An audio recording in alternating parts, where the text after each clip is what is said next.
Doctor Yunus কি বিকল্পহীন? দেশ ও জাতির ক্রান্তিলগ্নে তিনি যেভাবে দায়িত্ব পালন করেছেন সেরকম কি আর কেউ আছেন? থাকলে সে কে? উত্তরটা এক বাক্যে দেওয়া কঠিন। ডক্টর ইউনূসের মতো গ্রহণযোগ্যতা না থাকলেও এখানে আসতে পারে বেশ কয়েকজন ব্যক্তির নাম। ডক্টর ইউনূসের স্থানে বসতে পারেন এমন একজন হলেন মির্জা ফখরুল ইসলাম আলমগীর। তিনি সবসময় ঐক্যের কথা বলেন, প্রতিহিংসা ভুলে ভালোবাসা দিয়ে মানুষের মন জয় করার কথা বলেন। বিএনপির সবচেয়ে দুঃসময়ে অগ্রণী ভূমিকা পালন করেছেন ফখরুল ইসলাম। রাজনীতির মাঠ থেকে সরকারের অংশ হওয়া সব ধরনের অভিজ্ঞতায় তার আছে। অতীতে তিনি মন্ত্রণালয়ের দায়িত্ব পালন করেছেন। সবচাইতে বড় কথা হলো দেশ বিদেশে অন্য অনেকের চেয়ে তার গ্রহণযোগ্যতা বেশি। তাই ফখরুল ইসলাম প্রধান উপদেষ্টা হলে ক্রান্তিলগ্নে সরব ভূমিকা পালন করতে পারবেন। দেশে অবস্থান না করলেও তারেক রহমান হতে পারেন আরেকটি বিকল্প।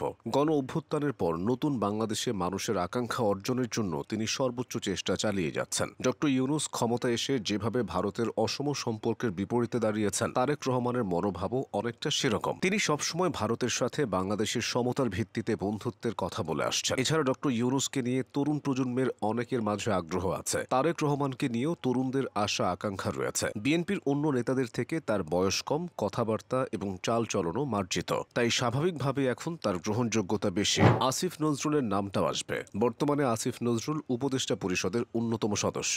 গণ অভ্যুত্থানের আগে তাকে নিয়ে সকলের যে প্রত্যাশা ছিল সেটা মেটাতে তিনি একরকম ব্যর্থ হয়েছেন। তাই বারবার তার পদত্যাগের দাবিও উঠেছে। তবে আসিফ নজরুল সেসবে কান দেননি। ভারত সহ অন্যান্য দেশের কূটনীতিকদের সাথে আসিফ নজরুলের ঘনিষ্ঠ সম্পর্ক রয়েছে। ডক্টর ইউনূসের জায়গায় আসতে পারেন এমন আরেকজন হলেন ফজলুর রহমান। নামটা শুনে অনেকেই চমকে উঠতে পারে। তবে বিএনপি নেতা ফজলুর রহমানের অভিজ্ঞতা আর নেতৃত্ব দেওয়ার সক্ষমতা দুটোই আছে। বর্তমানে দেশের রাজনৈতিক প্রেক্ষাপটে বিভাজন চরম আকার ধারণ করেছে। ফজলুর রহমানের বক্তব্যে বোঝা যায় তিনি এসব বিভাজনে বিশ্বাসী নন। আওয়ামী লীগ হোক কিংবা জামায়াতে ইসলাম, তিনি কোনো দল নিষিদ্ধ করার পক্ষে নন। এছাড়া ফজলুর রহমান একজন বীর মুক্তিযোদ্ধা। কেউ কেউ মনে করেন বর্তমান সরকার মুক্তিযুদ্ধকে একপাশে সরিয়ে রাখতে চায়। ফজলুর রহমান প্রধান উপদেষ্টা হলে তিনি মুক্তিযুদ্ধকে প্রাধান্য দেবেন। ডক্টর ইউনূসের জায়গায় বসার জন্য সাখাওয়াত হোসেনের নামটাও আসতে পারে। তিনি বর্তমানে উপদেষ্টা পরিষদে আছেন। প্রথমে স্বরাষ্ট্র উপদেষ্টা হলেও তাকে সেখান থেকে সরিয়ে দেওয়া হয়। তবে দায়িত্ব পেয়েই সাখাওয়াত হোসেন অনিয়মের বিরুদ্ধে একের পর এক হুঙ্কার দিয়েছেন। কখনো চাঁদাবাজদের বিরুদ্ধে কথা বলছেন,